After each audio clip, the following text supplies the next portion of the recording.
Hai Sobat Miss Queen, selamat datang di Zona Miss Queen. Zonanya orang Miss Queen masa kini. Cuman di Zona Miss Queen yang akan mengupas kisah kasus yang menjadi misteri.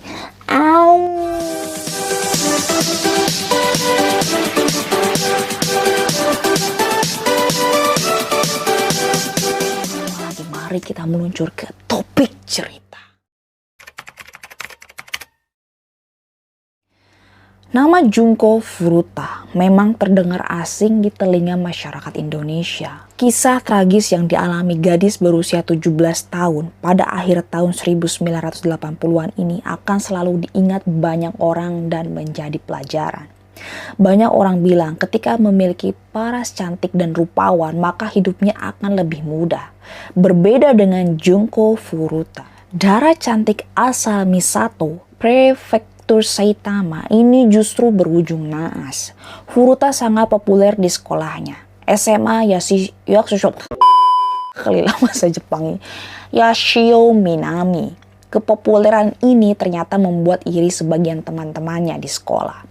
Pandangan iri dari sebagian teman Furuta ternyata tidak ada apa-apanya dibandingkan perlakuan yang ia alami hingga berujung maut. Furuta menjadi korban penculikan, pemerkosaan hingga pembunuhan oleh beberapa remaja lelaki. Para pelaku disebut memiliki koneksi dengan Yakuza, yaitu geng preman terkenal asal Jepang sana. Bagaimana kasus yang sempat menghebohkan Jepang, bahkan dunia ini bisa terjadi? Kejadian tragis berawal dari kisah cinta yang tak terbalas. Kejadian malang ini terjadi pada akhir 1980-an dan dikenal dengan kasus pembunuhan siswi SMA yang dibungkus beton.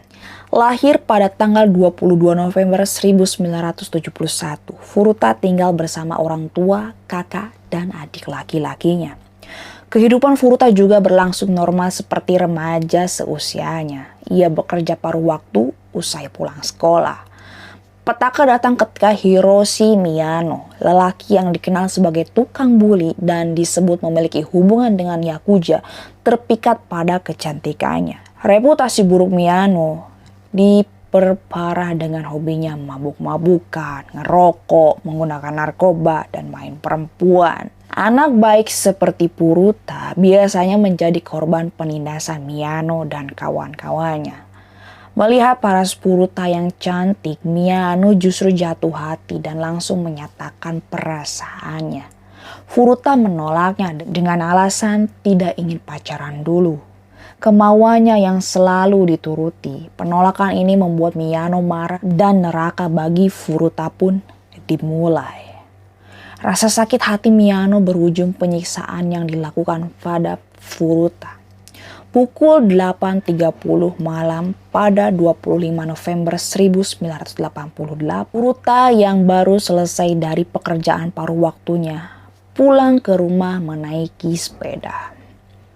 Saat itu Miyano Nobuharo, Minato dan kawannya sedang merampok dan melecehkan seorang gadis pula. Nih Sobat Miss Queen, ketika si Miyano melihat Furuta, si Miyano langsung memerintahkan Minato menendang sepeda si Furuta itu hingga si Furuta terjatuh.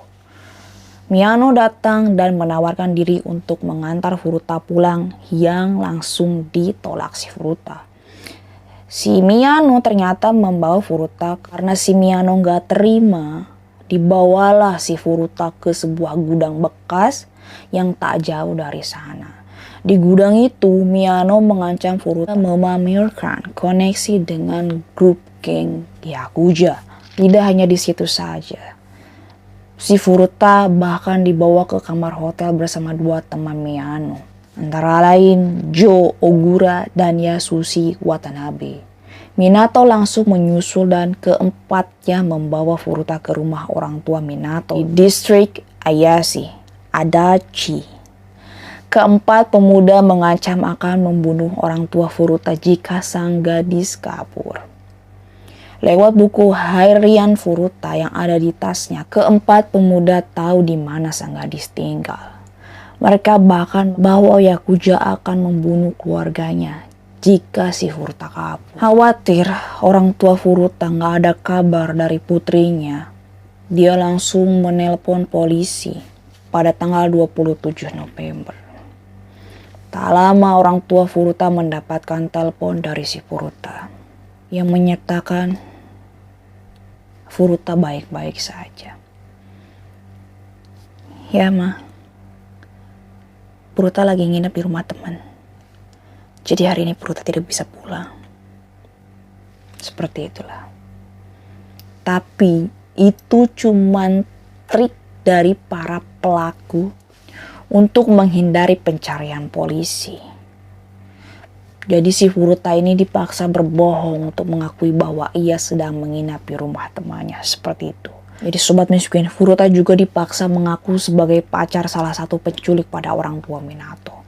Rupanya Minato juga dikenal sebagai remaja yang kerap bersikap kasar pada orang tuanya. 40 hari terasa seperti di neraka yang dialami oleh Furuta. Selama 40 hari ke depan, Furuta mendapatkan siksaan yang teramat sangat. Tidak hanya oleh 4 pelaku nih sobat miskin, tetapi juga teman-teman Yakuza yang diundang oleh si Miyano turut menyiksa si Furuta juga nih. Furuta diperkosa lebih dari 400 kali secara bergilir oleh para pelaku. Ia juga menjadi seringkali dipukuli, dicambuk, disiksa habis-habisan deh pokoknya. Tubuhnya yang indah itu digantung di atas plafon dan diperlakukan bak samsak tinju. Tak jarang perutnya juga dihantam barbel. Jadi si Furuta juga dibuat kelaparan. Sampai dipaksa makan kecoa yang masih hidup. Terus kalau dia haus, dia makan urinnya sendiri. Begitu sangat tragis kasus ini. Seorang perempuan cantik karena rasa sakit hati dihancurkannya lah begitu saja. Makanya bagi kalian yang perempuan cantik-cantik jangan sombong sama laki-laki, karena kalau laki-laki itu nekat orangnya ya. Kalau udah sakit hati bukan cuma dukun yang bertindak, tapi nyawa juga bisa dia renggut ya. Beberapa bagian tubuhnya juga ditempeli lilin panas, dibakar dengan rokok dan korek api hingga dimutilasi saat ditusuk jarum jahit. Dalam kondisi yang mengenaskan, Furuta juga dipaksa bermasturbasi dengan para pelaku. Bagian kemaluan dan anusnya dimasukkan benda-benda asing hingga mengakibatkan pendarahan. 16 hari penyekapan, seorang pria yang diintimidasi pelaku untuk memperkosa Furuta melapor ke saudaranya hingga memanggil polisi dan memeriksa rumah Minato. Namun Furuta tak ditemukan. Furuta juga sempat menelpon pihak kepolisian, namun ketahuan Miyano. Ia dihukum hingga mengalami pendarahan dan kejang-kejang. Furuta sempat memohon untuk dibunuh, namun para pelaku menolaknya. Penyiksaan ini mengakibatkan kondisi fisik Furuta berubah jingga dan kelabu. Para pelaku kehilangan nafsu bejatnya. Hingga sampai 4 Januari 1989, Furuta mengalami siksaan yang teramat sangat selama 2 jam. Tak sanggup lagi, ia pun dinyatakan meninggal. Pelaku yang panik langsung membungkus tubuh Furuta dan menempatkannya di drum 208 liter dan mengisinya dengan semen basah. Lalu mereka membawa drum ke daerah Koto dan membuangnya ke dalam truk semen. Penangkapan hingga hukuman yang didapat oleh para pelaku, akhirnya mereka ditangkap pada Januari 1989. Para pelaku ditangkap atas pemerkosaan gadis lain. Itu dikutipnya. Namun mereka akhirnya mengakui kejahatan atas Furuta dan menjaring pelaku lain. Drum berisi tubuh Furuta ditemukan 30 Maret 1989. Vonis yang didapatkan pelaku dinilai tak adil oleh masyarakat. Paling ringan penjara 7 tahun dan yang terberat 20 tahun. Karena pelaku masih di bawah umur, itu yang menjadi alasan hukumannya diringankan. Jasad Junko Furuta dimakamkan pada 2 April 1989 oleh keluarga dan teman-teman. Kisah tragis ini dibuat dalam bentuk novel, film, hingga dibikin lagu.